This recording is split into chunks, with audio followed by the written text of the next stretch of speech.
সকলোকে মোৰ ফালৰ পৰা নমস্কাৰ। আশা কৰিছোঁ আপোনালোক সকলোৰে ভালেই।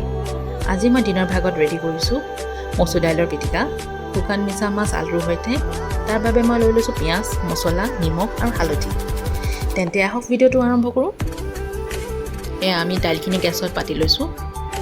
এইখিনি মই পানী সৰহকৈ দিছোঁ যাতে ভালদৰে সিজি পৰে, আৰু দাইলখিনি মই সম্পূৰ্ণকৈ পানীখিনি শুকাই যোৱালৈকে সিজাম। এইপিনে আমাৰ তেলো গৰম হৈ গৈছে। ইয়াত মই দি লৈছোঁ পিঁয়াজখিনি ভাজি লোৱাত মই ইয়াত দি দিছোঁ আলু, মছলা, সোৱাদ অনুযায়ী নিমখ আৰু হালধি। এই গোটেই মিশ্ৰণখিনি ভালদৰে মিক্স হৈ যোৱাত মই ইয়াত দি দিম মাছখিনি।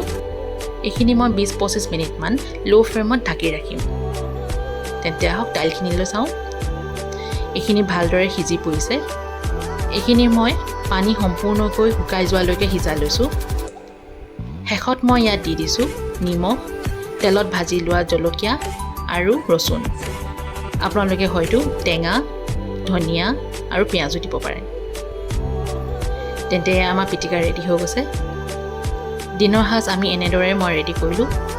ভিডিঅ'টো চাই কেনে পালে জনাবচোন। যদি ভাল পালে তেনেহ'লে লাইক, শ্বেয়াৰ এণ্ড ছাবস্ক্ৰাইব কৰি দিব। আজিলৈ আহিছোঁ। নমস্কাৰ।